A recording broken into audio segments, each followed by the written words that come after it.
नमस्कार मी पोट्यो। रिझर्व्ह बँकेनं 2 दिवसा अगोदर आपला आर्थिक अहवाल सादर केला। तुम्हाला माहित आहे का नाही तर माहित नाही भाऊ, पण या देशात का चालू आहे हे मला काही कळून नाही राहिलं। रिझर्व्ह बँक म्हणते का रिझर्व्ह बँकेच्या गंगाजळीतून 1,28,000 करोड रुपयाचं सोनंच गायब आहे। रिझर्व्ह बँक ऑफ इंडियानं शुक्रवारी जाहीर केलेल्या आकडेवारीनं अर्थविश्वात मोठी खळबळ माजली आहे। या आकडेवारीनुसार देशाच्या खजिन्यामधून तब्बल 14 अब्ज डॉलर्सचं सोनं गायब झालंय। अर्थात सोन्याच्या साठ्याचं मूल्य 1.28 लाख कोटी रुपयांनी घटलंय। विशेष म्हणजे अवघ्या आठवड्याभरात हा बदल झालाय।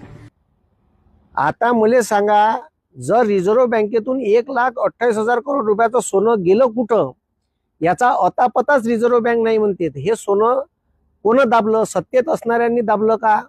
याच्यावर आपण प्रश्न विचारायला पाहिजे। जे सत्यता जगाच्या समोर येते ते तुमच्यापर्यंत पोहोचण्याचं मी काम करतो। तुम्हाला काय वाटते खालतं कमेंटमध्ये सांगा, कोण दाबलं असं नाही। धन्यवाद। जय हिंद, जय महाराष्ट्र।